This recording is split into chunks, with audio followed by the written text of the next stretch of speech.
Good evening, ladies and gentlemen, fans of the Two Buck Sports Podcast, both foreign and domestic. Welcome to this week's episode, jam-packed. We got a lot to discuss tonight. I want to welcome my co-host, Uncle Buck. Welcome on into the podcast, sir. How you doing tonight?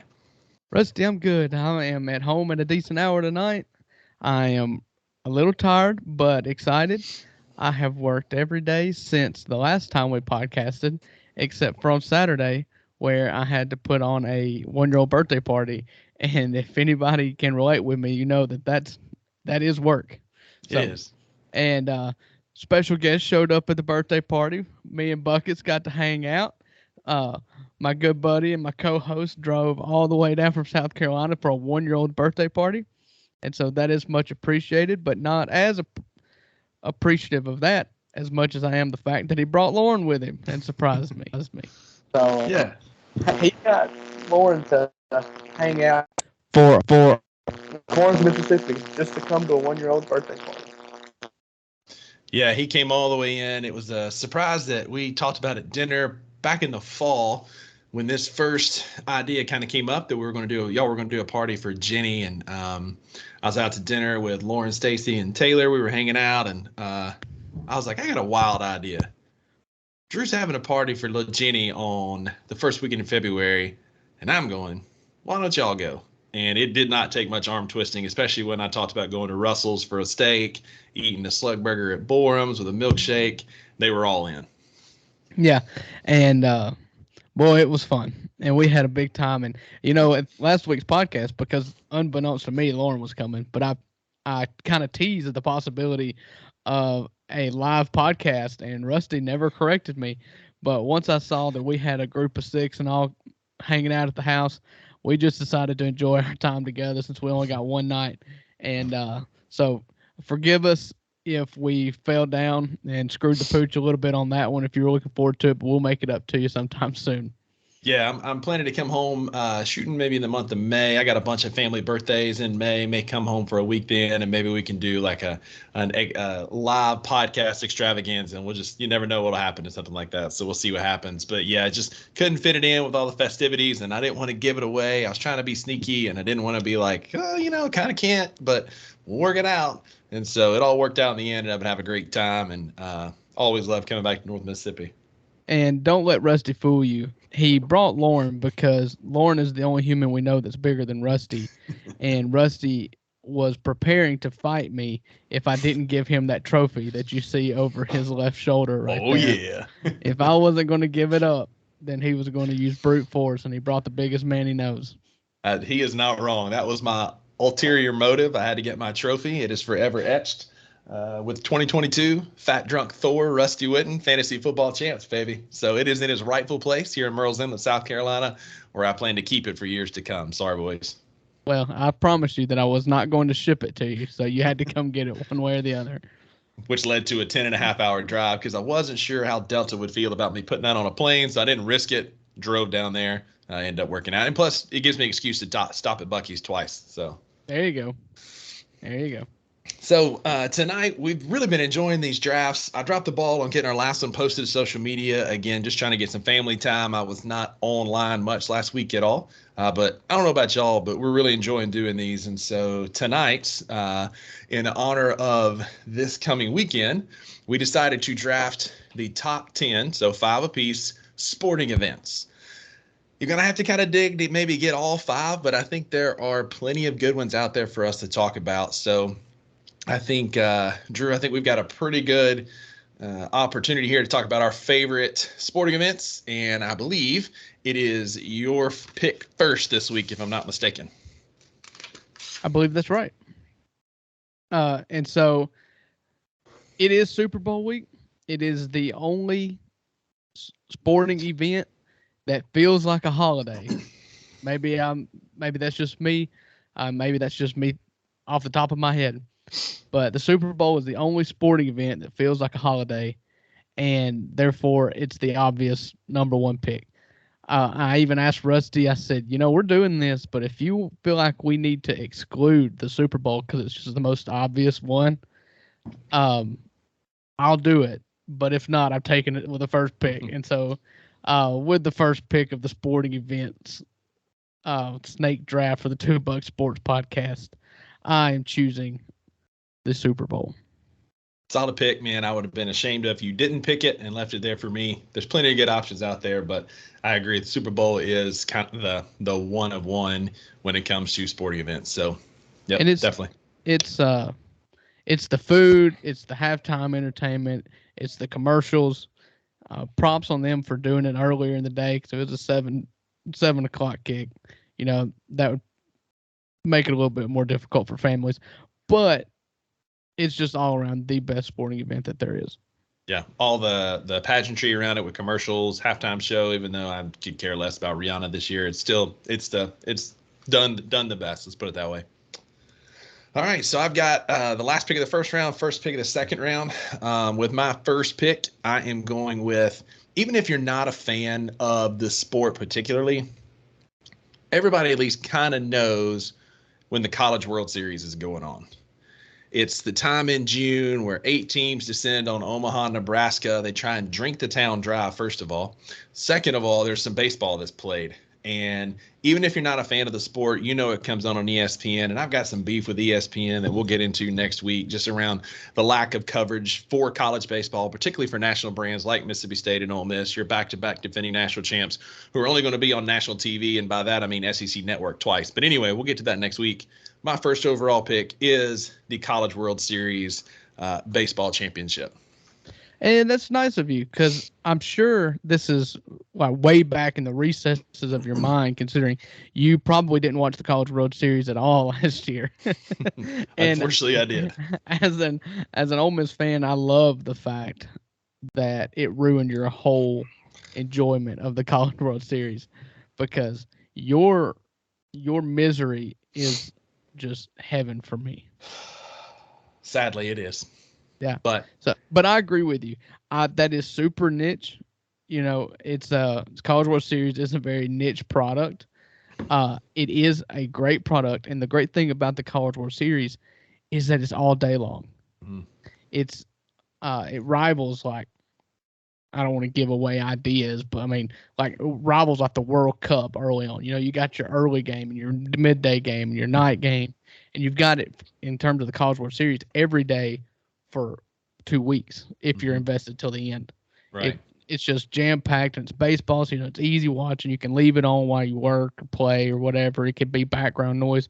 It's just the perfect enjoyable experience to watch the College World Series. And especially, like you said, when you're invested till the end. Last year I know you were. I mean, I watched it. I had COVID. There's nothing else to do. But the year before, man, I was down to the nitty gritty watching that last game, and I watched us play Vanderbilt. And I always watch it, and I always especially watch the finals. But when your team's in it, it's, as you can relate, it's a whole different animal. And it was just, it was an easy first pick for me because I knew what you were going with. So I'm all in. College World Series is my first pick. So first pick of the second round might be a little niche as well, but it's one that gets a lot of people excited. I don't keep up with it much except for one, maybe 2 or 3 times a year. I know where you're going, I think. And I love me a good mint julep. I love me a good outside event. I'm taking the Kentucky Derby as my first pick of the second round. No, that wasn't what I thought you were going. I'm picking the Kentucky Derby because of the name. I might be pandering to my audience a little bit there. I know there are some other really good ones as well, but I'm going with the Kentucky Derby just because it's the granddaddy, right? It's the original. Everybody knows the Kentucky Derby. That's what I'm going with first. Did I ever tell you the story about the one time I gambled on the Kentucky Derby? No. Okay, so this podcast is just talks about my failures at gambling. Okay, we've all talked about mine during college football, so welcome to the club. Right. Yeah, you just didn't put any money on them. So my wife and I were just dating at the time, and we had a bachelor party. Not me and her had a bachelor party, but I went on a bachelor party with our good buddy Zach. He was getting married, and for his bachelor party, we went to Biloxi. That was kind of the hot place for us to go for bachelor parties at the time with our friend group, and we went down there, to go to the casinos and hang out. And it was the weekend of the Kentucky Derby. We didn't plan that, but it ended up being there. So that Saturday of the Kentucky Derby, we started asking around at the casinos, like, what casino can we bet on the Derby? And so they told us what casino. We went down there, and It was the last stop of the night. And so, my luck at casinos, I had $20 left. I had set aside X amount of dollars and I had a $20 bill left. And this is what I'm going to use to get back in it. Okay.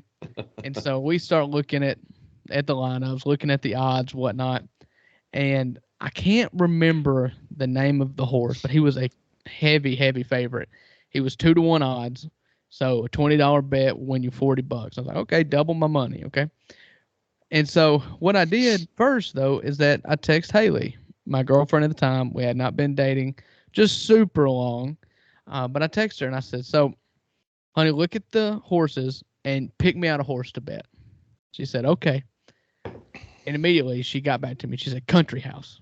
I said, Country House. Okay. Look down the sheet, 63-1 odds, one of the bottom feeders. Okay. And I was like, okay, so I've got $20 left. Okay. Like, am I really just going to light it on fire and by betting a 63-1 horse? And so I just kind of like, okay, cool. We'll see how it does. And then I put my money on the favorite. I know it's no fun, but I only had $20 left. I needed 40, And so the race goes on, and the favorite horse, I cannot remember the name of that horse, and I don't want to look it up right now and give a pause in the middle of the podcast.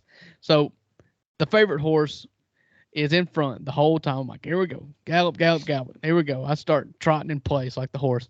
I'm like, all right, just double my money. And it gets to the final turn there, and apparently there's this rule where in horse racing you cannot get out of your lane to block other horses. So I guess the jockey or the horse felt the horse coming up beside him, and the horse moves over to the right, cuts the horse off. I'm watched NASCAR in the past, so Rubbin's racing. Good, get him out of your way. And there's a big melee, and all the horses just kind of jumble together. But the favorite crosses the finish line first, because he plays dirty. And so I'm like, good, double my money. I don't get too excited. You don't get excited over betting the favorite and winning. Right. Well, then they're like, well, the rules committee is reviewing this to see if there was a possible lane violation. So I was like, okay, well, crap. So it feels like it takes 20, 30 minutes, but I'm sure it wasn't that long. And then the whole sports bar goes quiet as the verdict is issued, and the favorite horse has been disqualified. And so the winning horse will be the horse that finished second. And the second place horse was Country House. 63-1 odds won the Kentucky Derby. Oh, man. Yeah, I believe that $20 bet would have gotten me somewhere around what? Let me do the math real quick. What's 20 times 63? $1,260. Yikes. Yeah, and so immediately Haley texted me, and she was like, "Oh my goodness, Country House won!" And I was like, "Yeah, they did." And at that point, I was still in the fetal position on the ground. And had to come clean. Yeah, we've been married for 2.5 years now. We dated for 2 years prior to being married, and I've still never let it down. So, you live and you learn, except I never learned. So, all right. So all that story to go on to the next pick. With the second pick of the second round, I will choose the NBA Finals. And I know it's, it doesn't have the aura of, say, the Super Bowl or even the World Series. It's not the October. You don't have your October, famous Mr. October with Derek Jeter. It's not legendary, but the NBA Finals for me is a personal choice. It's one of the most watchable series. And whereas Super Bowl's over in one day, I love the 7-game series because in any sport in over 7 games, the best team's going to win. You don't see many upsets, but you're in the best NBA Finals. NBA Finals Game 7 goes up against just anything in my book. The leverage, the pageantry of it. It's a quicker product. I mean, I love the NBA, and the pinnacle of that is the NBA Finals. Yeah, I agree. It's 7 games in June, July. It's a great in June. It's a great time to watch basketball. The cream rises to the top. Like you said, not many upsets. You get a few, the Spurs winning, the Mavericks winning, upsetting LeBron. Like you get a few of those, but by and large, the best teams are there, and the best team usually wins. So solid pick, And NBA Finals.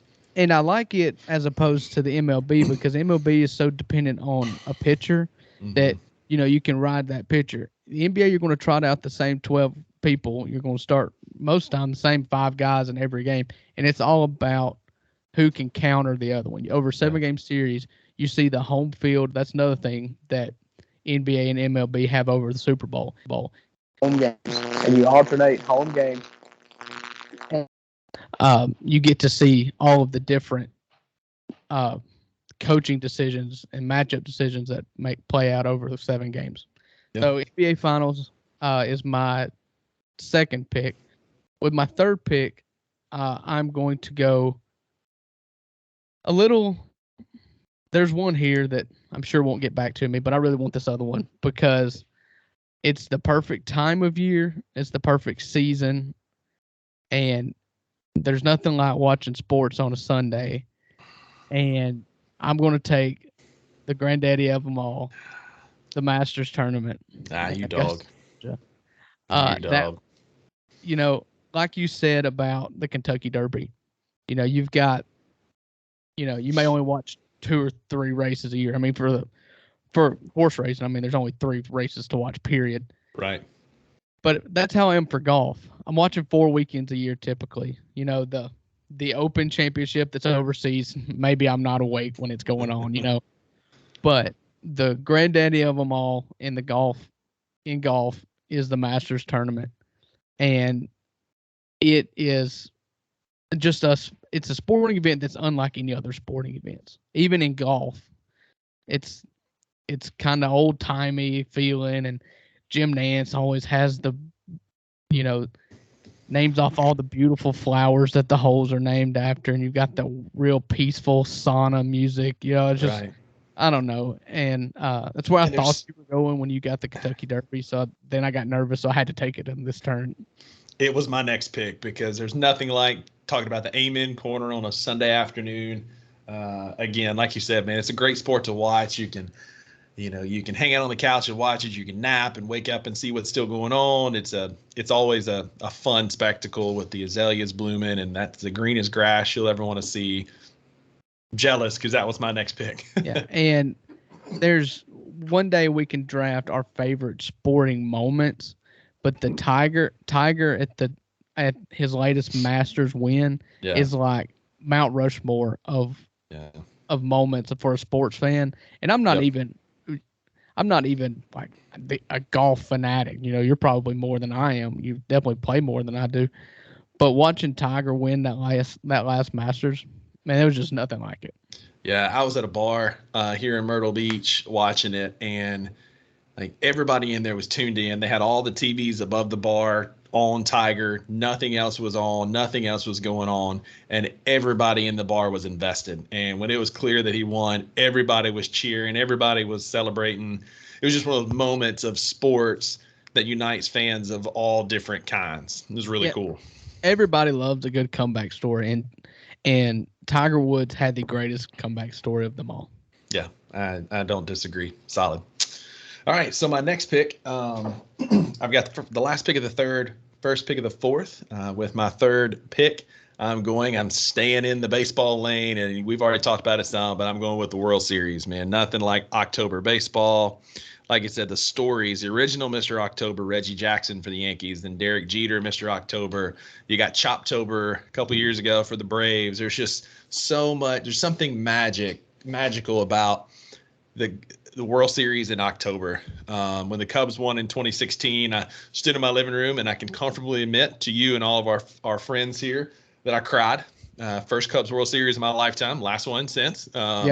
I'm sitting here looking now. I've got some Game 7 batch Jim Beam that was tapped. The kegs were tapped the day that the Cubs won the World Series.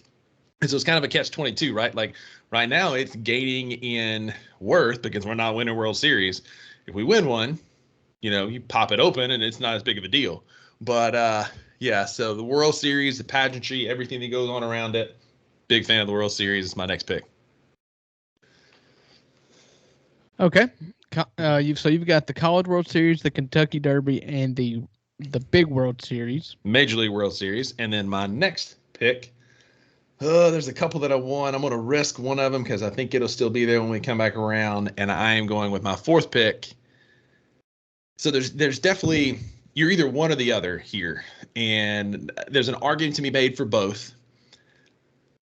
They only come around every 4 years.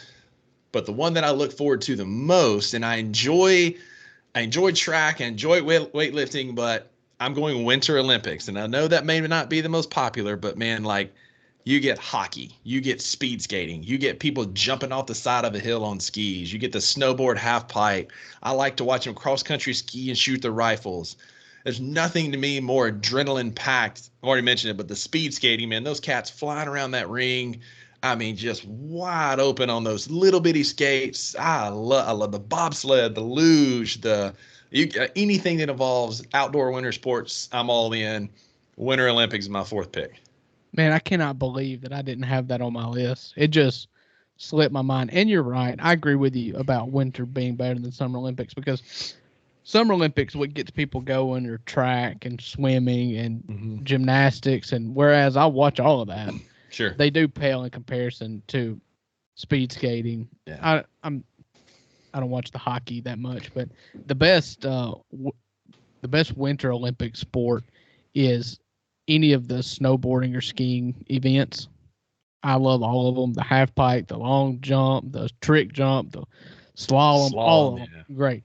And then curling is fun. So funny quick because story. That's the only event that I feel like I could do.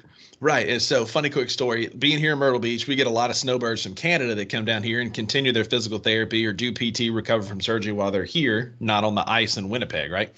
So I asked the guy one time, like, what's the big deal with curling? Like, I watch it on the Olympics and think I can do it. But like, is it like a thing in Canada? What's going on? He said, you Americans get drunk at a bowling alley. We get drunk at a curling rink. And I said, wait a minute. I said, you got grown men getting drunk and then have to shuffle down the ice. And he said, do that stone sober. He said, it's everything you think it would be.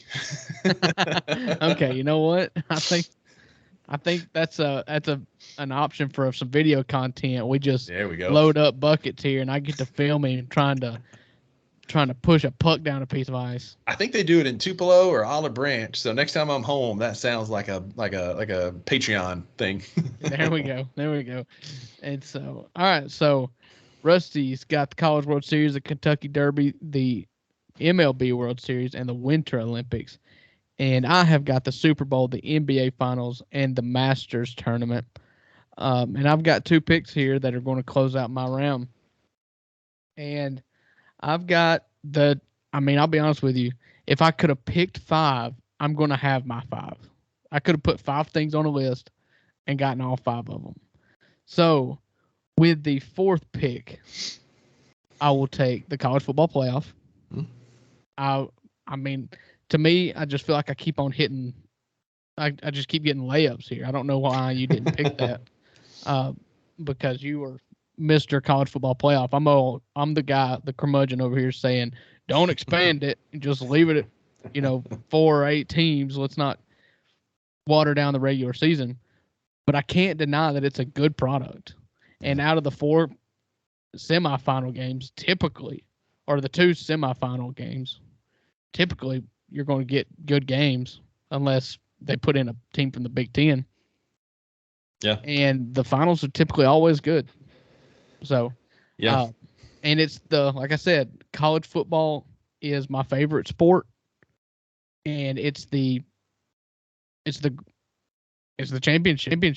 You can't say something is your favorite sport and then not care about it. Yeah. So, yeah.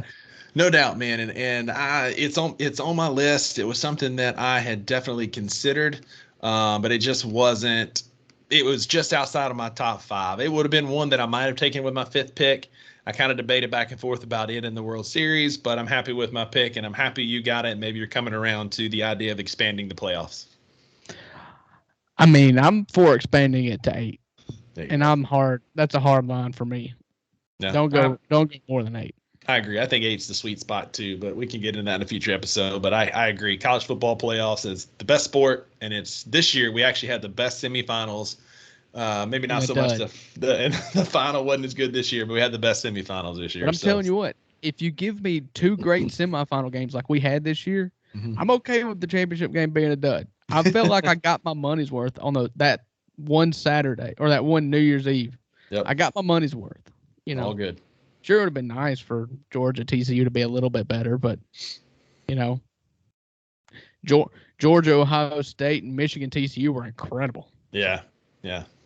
All right, so I will round my list off with the only kind of niche topic that I've got, and so it's the only one that I was kind of like, okay, I know this one will come to me. Do you have a guess on what it is? It's probably what I was about to take with my 5th pick. All right. Well, I'll tell you what. I'll tell you what sport. Huh? I'll tell you whether you're right or wrong, but I want you to guess it before I say it. Daytona 500. Nope. That wasn't it. Ooh. Wimbledon. I love Wimbledon. I was a big tennis player in high school. Dabbled a little in college. I was on the team in college, so I did play, but I mean the amount I played would be considered dabbling, I think. And so I remember watching Wimbledon with my dad. I think American tennis was at its prime when my dad was, in his, 20s, and so he really got into Agassi and Pete Sampras and all the American tennis players, and it's always just kind of followed me. And so you're talking about only, 4 weekends a year, like on golf. You've got your 4 majors in tennis, and they last longer than 4 weeks, but they last longer than a weekend. But, when it gets down to it, I don't watch all of it all the way through. But I believe that we've been able, tennis fans are currently living in, closing down now, living in the greatest era of tennis to watching the 2 or the 3 greatest tennis players of all time playing right now with Rafael Nadal and Roger Federer and Novak Djokovic. It's the rivalry and the competition to who's going to keep extending their lead or take over for major championships. It's now coming to an end now with Federer has retired and Rafa is not looking too great anymore. So, but Wimbledon has that Masters vibe for tennis. It's the grass courts, it's the wearing all white. It's just it's such an exciting product to watch for me because it's fast paced and it's 1-on-1. You're talking just mind games is all tennis is. It's who can stay focused and who can, keep up their energy and the edge for what can be a 5-hour match. Yeah, and I'm not a huge tennis guy. I mean, I like it. I'll watch Wimbledon when it's on. It did not make my list. It probably should have, but solid pick, man. Nice job. I would not have been mad if you did not have Wimbledon on your list. Yeah. So, solid pick. I'm going to round out my 5. So far, I've got the College World Series, the Kentucky Derby, the Major League World Series, the Winter Olympics. And then my last pick, I am going niche. I'm going Daytona 500. Even if you're not a NASCAR fan, you know what the Daytona 500 is. It's the kickoff race. We just had the Busch Clash at the LA Coliseum this past weekend. I actually watched part of that. Yeah, it was cool seeing it in the Coliseum for the first time in forever on Sunday. And so the Daytona 500 is always kind of the granddaddy of the races. Are there better races? Sure. I like Bristol better. I like Martinsville better. Some of the other tracks might be a little bit better, but the Daytona 500 just gets all the hype. It's the first one. It's the most well-known. And so Daytona 500 is a fun one to watch on a Sunday afternoon. It's a good way to, take a nap because of that white noise of the engines and wake up and watch the end. But I'm a big Daytona 500 fan. Yeah. NASCAR fits in that same nap category that, golf does on Sundays. I mean, you're talking, they're making a lot of left turns, and that's not me talking bad about NASCAR. I like NASCAR just as much as the next guy. But it's prime for nap time. So I'm happy with my list. I do appreciate the Daytona 500. That's a good pick to round it out. So we will recap our list real quick, and then I've got some breaking news for you, Rusty. Ooh. That's why I told you not to look at your phone. Got it. And it's very applicable to us. Ooh, pull at some heartstrings. Ooh. So my list, I had the first pick of the draft. So I took the Super Bowl, followed by the NBA Finals, and then the Masters tournament in Augusta, followed by the college football playoff and Wimbledon. What did you have, Rusty? Had the College World Series, the Kentucky Derby, the Major League World Series, the Winter Olympics, the Daytona 500, and then I'll give you an honorable mention, let you give one as well if you got one. The one that was just outside of my list, I was kind of debating about March Madness.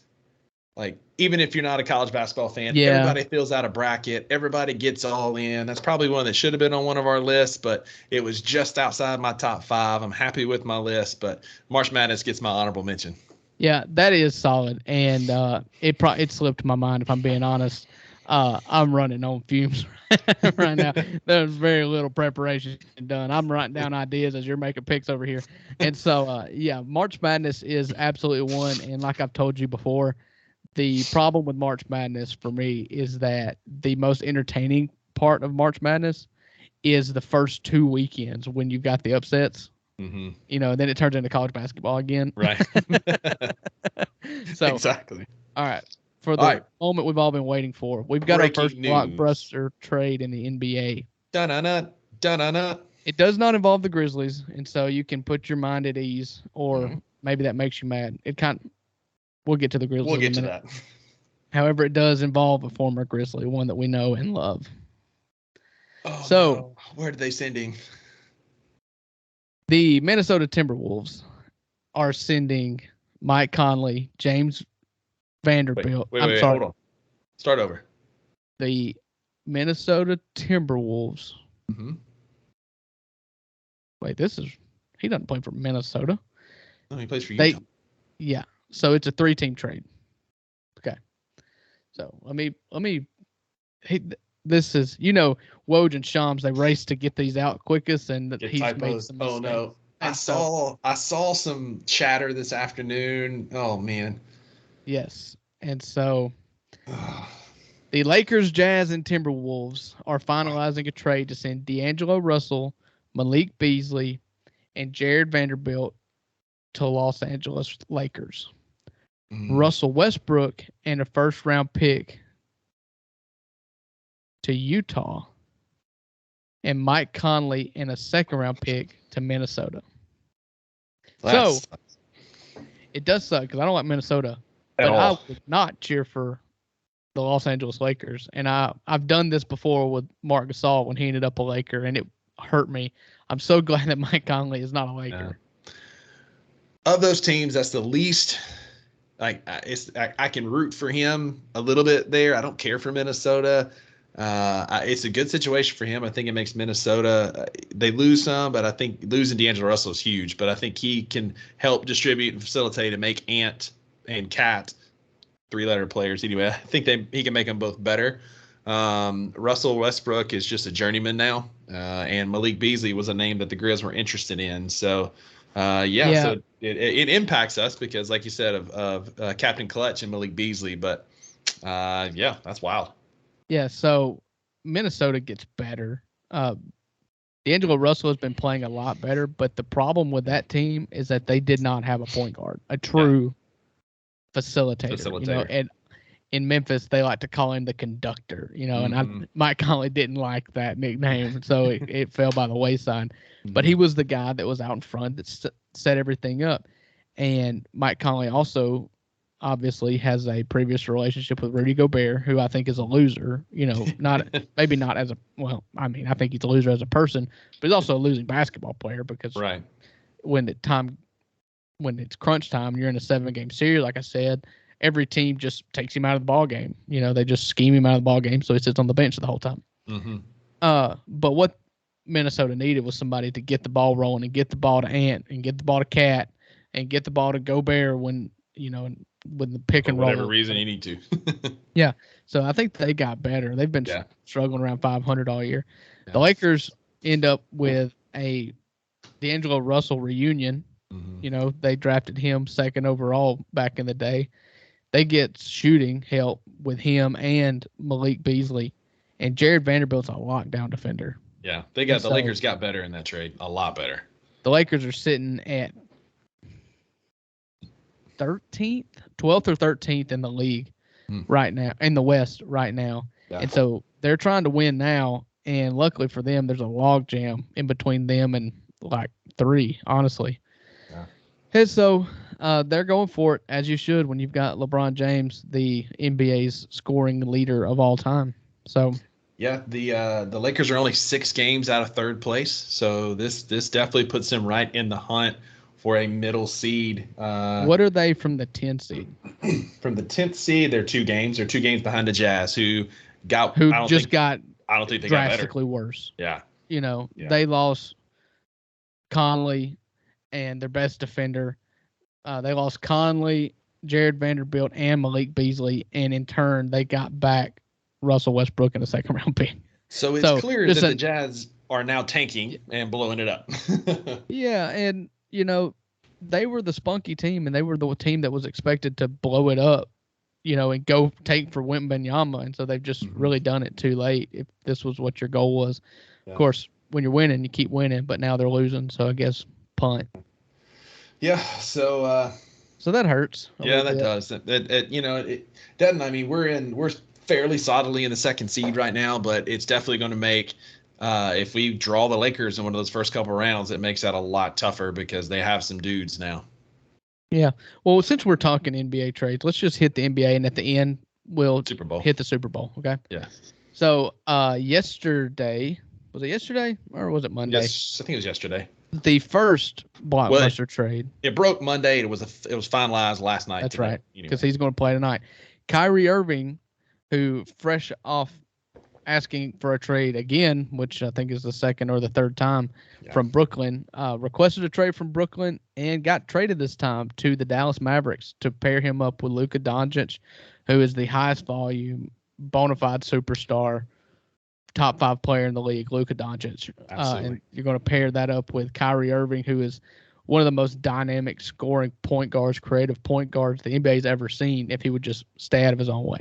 Yeah. And so in return, Dallas sent Spencer Dinwiddie and Dorian Finney-Smith and some picks.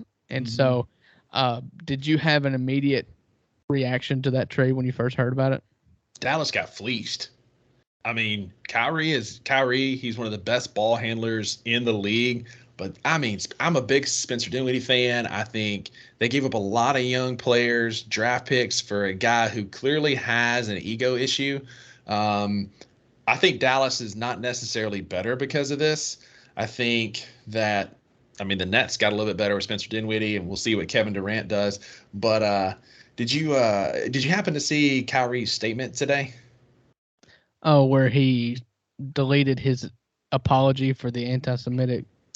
No. So Kyrie today on his trade conversations with Kevin Durant. It's water under the bridge now. I wish them well. I left them in 4th place. I did what I was supposed to do, took care of my teammates, and get this, was incredibly selfless in my approach to leading that team. Well, I mean, we all know that Kyrie, you know, I 100% believe that he believes that. Absolutely. You know? And the fact of the matter is because of him that they're in 4th. Don't get me wrong. You know, they need him. Sure.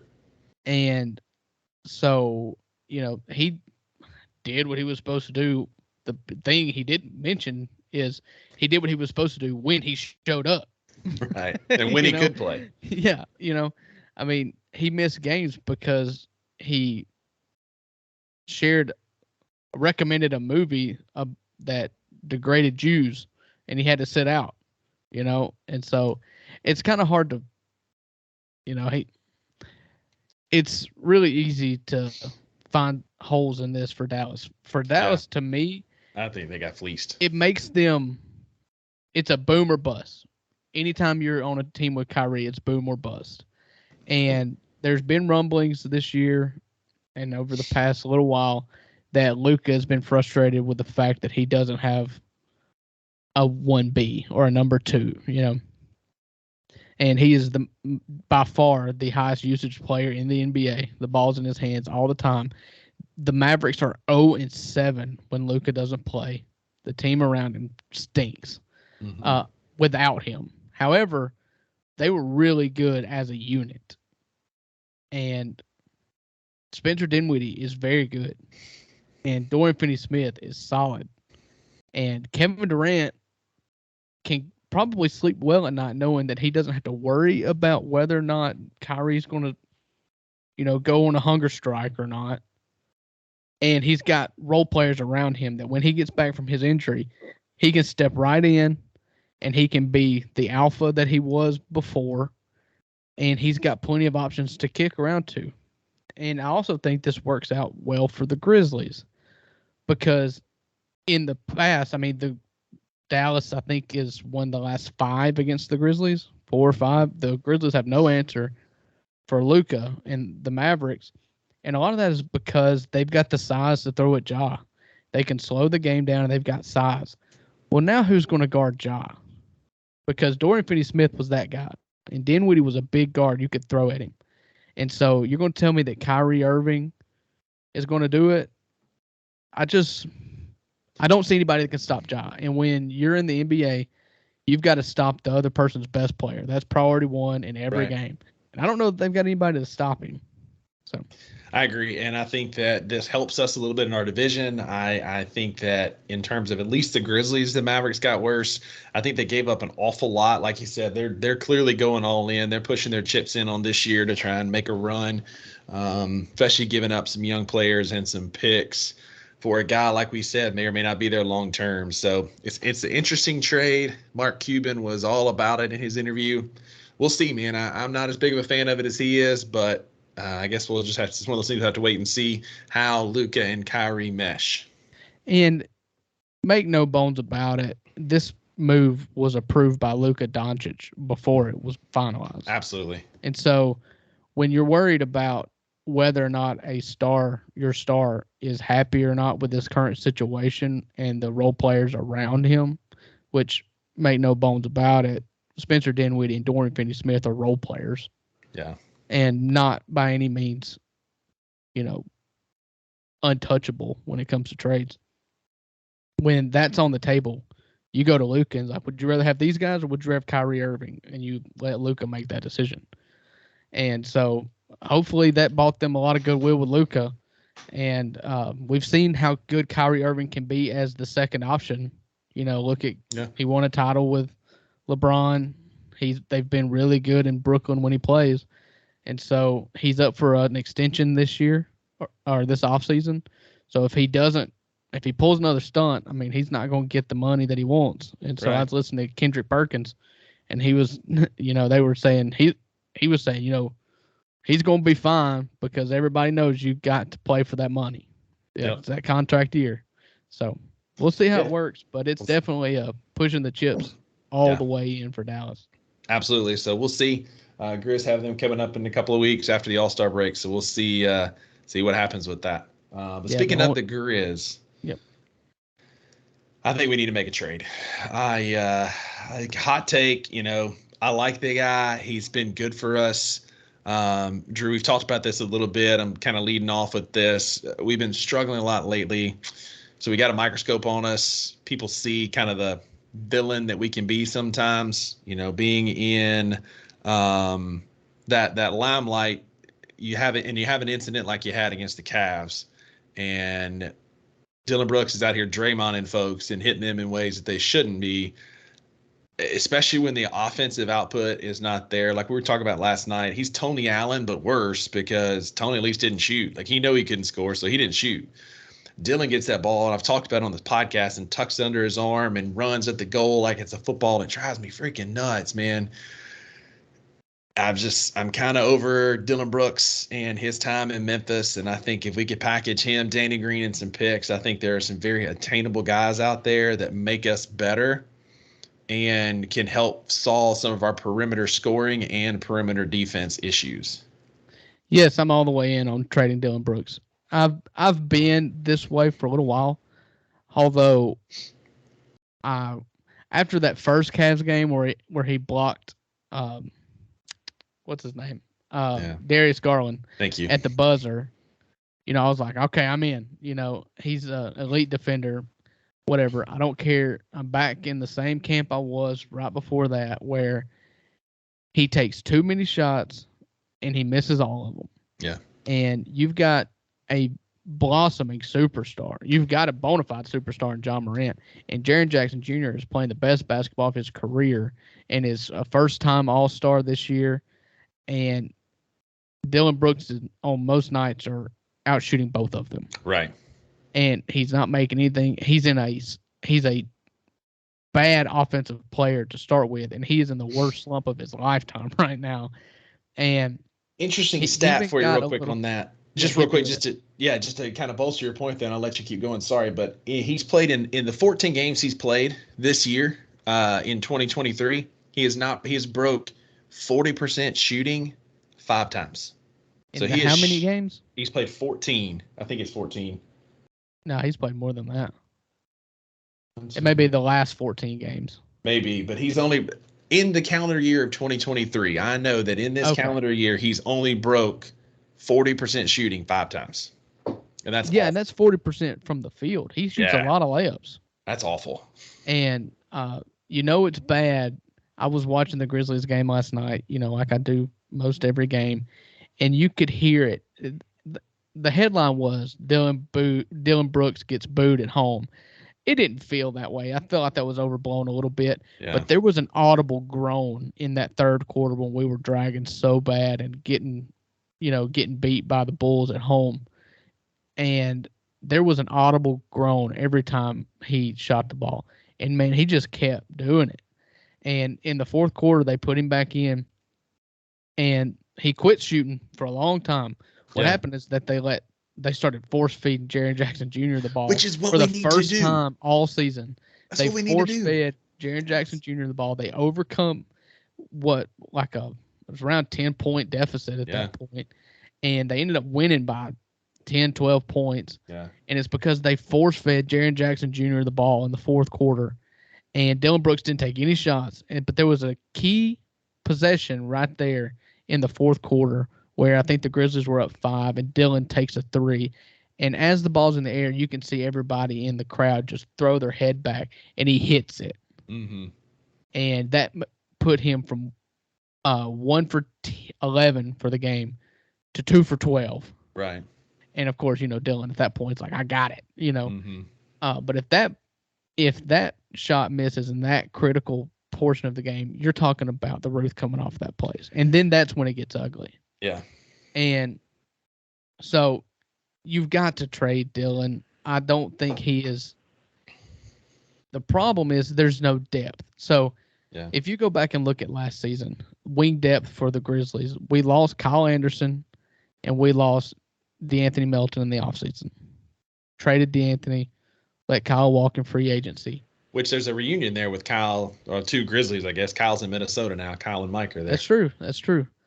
And so, but did Kyle ever play with Mike? I guess 1 year, didn't he? Maybe there was a little overlap, but either way, 2 Grizzlies up there now. Right. And so you have no wing depth, and so you really have no choice but to play Dylan. So in a trade that includes Dylan, you've got to get wing depth back because what you've lost in Kyle Anderson and Melton, whereas they weren't huge players for you in the playoffs, they didn't really show up. They're kind of regular season players. They're still players that you feel comfortable in putting in there in that situation. Mm-hmm. If Dylan twists an ankle, I mean, you're looking at Roddy or Danny Green or Zaire Williams, who just got sent down to the hustle, Yeah. And so, and that's another point I was going to make is Danny Green just looks like an old man with a bad knee. Yep. Just watching him run up and down the court, he just doesn't have that spring. His shot's not falling. There's one of the guys that kind of keeps coming up is OG Anunoby from the Raptors, which he's going to be costly to get, but you're right. You're going to have to get him and another wing player. Another interesting name that I know this is pie in the sky fantasy. I'm saying that on the front end. Are you saying Kevin Durant right now? No, God, okay, no. Good. No. This is pie in the sky. This is out there, and I've seen some traction on this on Grizz Twitter. But a deal could be made with Dylan Brooks, Danny Green, probably like X or somebody in there, a couple picks for the team that we played last night. Right. For DeMar DeRozan and Alex Caruso, which I don't hate that at all. Right. The trade machine proposal that I saw that worked on Twitter yesterday was Xavier, Tyus Jones, and Dylan Brooks. Was it Xavier or Zaire? Zaire, Dylan Brooks, and Tyus Jones, and 2 picks to Chicago for Caruso and DeRozan. And if that's offered, take that every time. Every day. Twice on Sunday. That's giving up a lot. However, DeRozan is a bucket, an absolute bucket. And Caruso is a plus defender. Come off the bench, be the first guy off the bench, be a great defender, shoots pretty well from 3. Yeah. And you're losing your backup point guard, which is be the only one that I would really cry over. You know, Tyus would hurt. But you're losing Zaire, who just got sent down to the hustle, who shows that he's not going to be a playoff player for us this year. Mm-hmm. You're losing Dylan. And I think we get better. And DeRozan, like you said, man, is that guy. And a starting lineup of Ja, Dez, DeMar DeRozan, Tripp, and Steven Adams is going to be a tough out. And if you want to go small ball, you have those guys. And I need more of this. I tweeted this last night. I need more Brandon Clark, Jaren Jackson Jr. lineups in my life, because those guys in the fourth quarter last night were so much fun to watch. But getting off topic, I think a Caruso, DeMar DeRozan trade makes us so much better. And it fixes the half-court offense, in which the Grizzlies have struggled ever since the grit and grind era ended. You've not been able to score consistently unless you're on a fast break, off a miss or off a turnover. You're not being able to score in the half court. And DeMar DeRozan is nothing but else if he's not just a half court ISO mid-range king. Menace. I mean, just a menace. And you're right. The last decent playmaker, and this is going way back, I think that we had was Dave Yeager. He drew up some solid half-court offense, and he had better pieces. But since then, we've struggled in the half-court, and lately it feels like Taylor Jenkins is getting worse, because his only offense he really knows how to call in the half-court is a Ja ISO, a Dez ISO, a Tyus ISO. Yeah. There are and other we're plays missing out Steven there. Adams, too. We don't need to forget that, because I didn't realize just how important he was until now. And that's why we really need to make a trade, because, like, no offense to Steven Adams, he's phenomenal. He's great at what he does, but Steven Adams shouldn't be that important to your offense that before last night, we had the worst record in the last 10 games in the entire Eastern Conference, and it didn't get a lot better now that we're 2-8. But coming to that game last night being 1-9 because of missing Steven Adams shows that we are definitely missing some pieces to make our half-court offense better. Right. And so I'm the closer we get to trade deadline and the more Grizzlies the more I've watched, the more bullish I am, and the more I'm willing to give up more to get somebody. You know, I still don't like the idea of giving away just 3 first-round picks for OG Anunoby.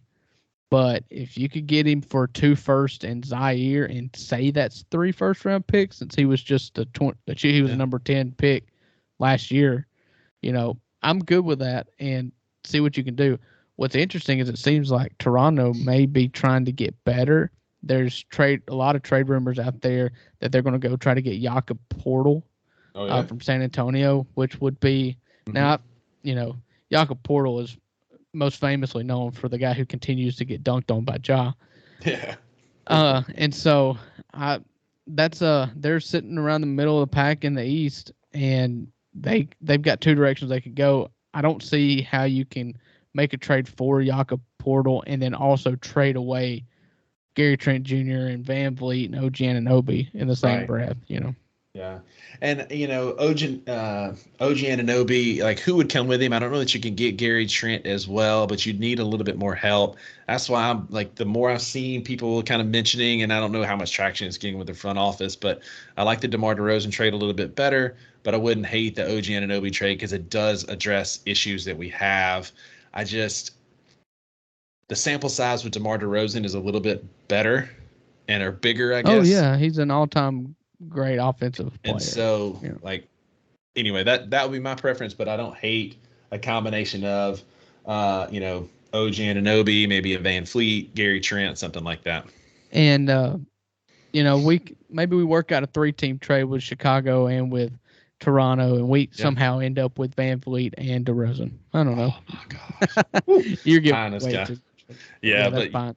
Anyway, I think it makes the only way that I will be upset is if they do nothing. Exactly, man. That's my point. This team is not good enough as constructed to make a run, and you're the 2 seed.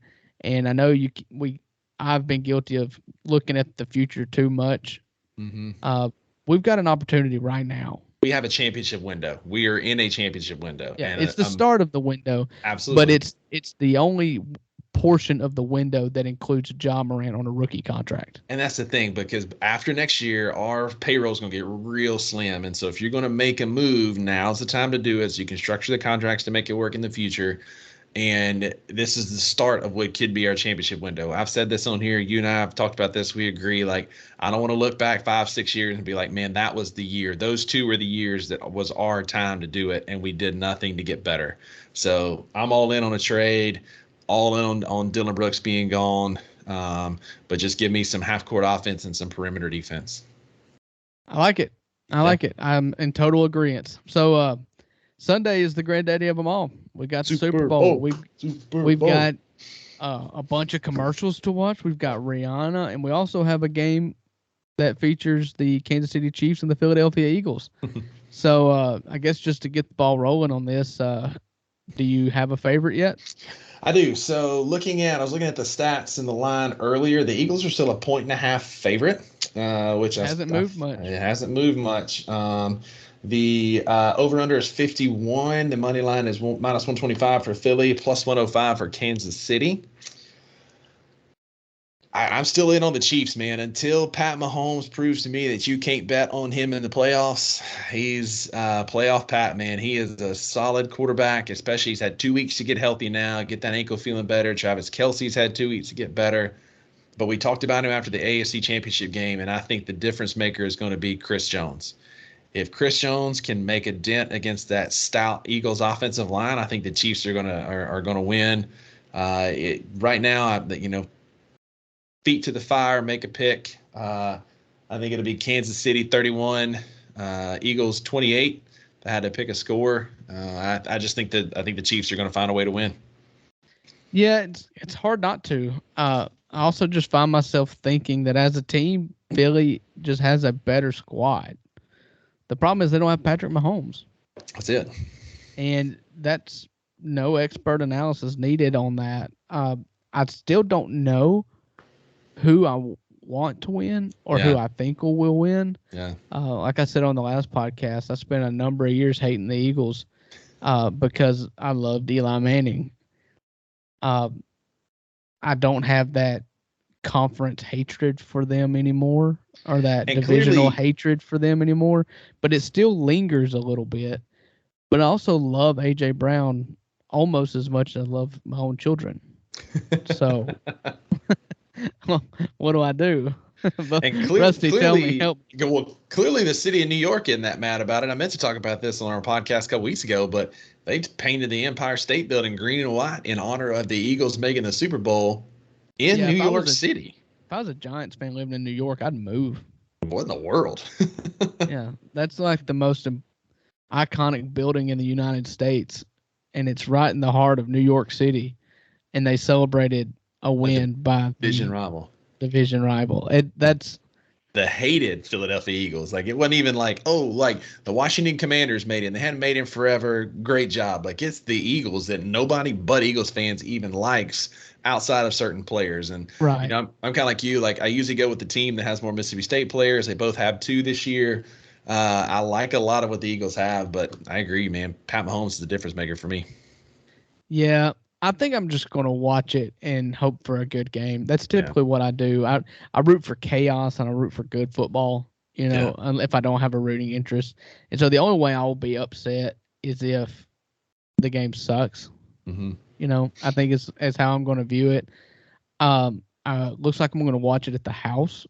And so whereas, typically you've got the Super Bowl parties and whatnot, and those are fun. However, what you don't get when you're at a Super Bowl party is the ability to pay attention to the football game. Yeah. And so I am looking forward to that. Yeah. And I can rope my wife into caring about the Super Bowl commercials and Rihanna. And so I'm excited about it. I think that if you put a gun to my head, give me the Eagles. Ooh. That defense said so much to me in that 49ers game. And I know 49ers didn't have a quarterback, but they've been there all year. They've got weapons everywhere. Hurts can throw the ball well enough and run the ball well enough to keep them honest. I just don't see a way that they win in a shootout, though. That's the hard part with picking the Eagles, is that I don't think that the Eagles can score with them in a shootout. So you're really just betting on the Eagles defense. Yeah, absolutely. And if they can, they've been so good against the pass with Darius Slay and their pass rush. I think they could do it. They have the defense to do it, but can they do it on that big stage? The Chiefs have the more recent experience. Nothing against Jalen Hurts, but they have Pat Mahomes, and Pat Mahomes is just Pat Mahomes. Playoff Pat Mahomes is tough to beat. It is just it's just what it is, man. It's Patrick Mahomes, and I like it. So that's all I've got for tonight. I'll be honest with you, Rusty. We're sitting at just over an hour, which is where we like to put it. Yep. And Rusty's old man bladder is acting up. I'm like, look, man, if you got a monologue, go. yeah. No, I don't have a monologue. So let's wrap it up here. We've talked Super Bowl, we've talked trade deadline, and we've talked our draft, and I'm pretty happy. So I'll close it out here, and appreciate everybody for joining in with us. It's been a crazy week for us. We got to hang out together, and so glad we got to do that this week. Yeah. And glad we got to podcast again today. So everybody, just when you get this podcast, use it as a reminder to go and like our social pages. We've got our Twitter with 2 Buck Sports Pod, and Instagram under the same name, 2 Buck Sports Pod. We're going to get the blog back and going. We've had a lot of work and a lot of travel this week, so we're going to hit the blog here pretty good coming up this week, especially with Super Bowl and trade deadline coming around. So check it out at 2bucksportspod.com, and our YouTube and our Facebook. We have a Facebook page now. Go like it. I post stuff on there as well. And so, Rusty, if you don't have any last questions, just say goodbye to the good fellas. Yeah, enjoyed it. It's fun as always. Please like, share, comment on our podcast platforms, YouTube. As promised, I'll get Uncle Buck to do you a cameo video shout out. We'll give you a shout out on the pod for our first comments and ratings on Spotify and Apple. So other than that, guys, we'll be back here next week. Thanks for tuning in. Bye, guys.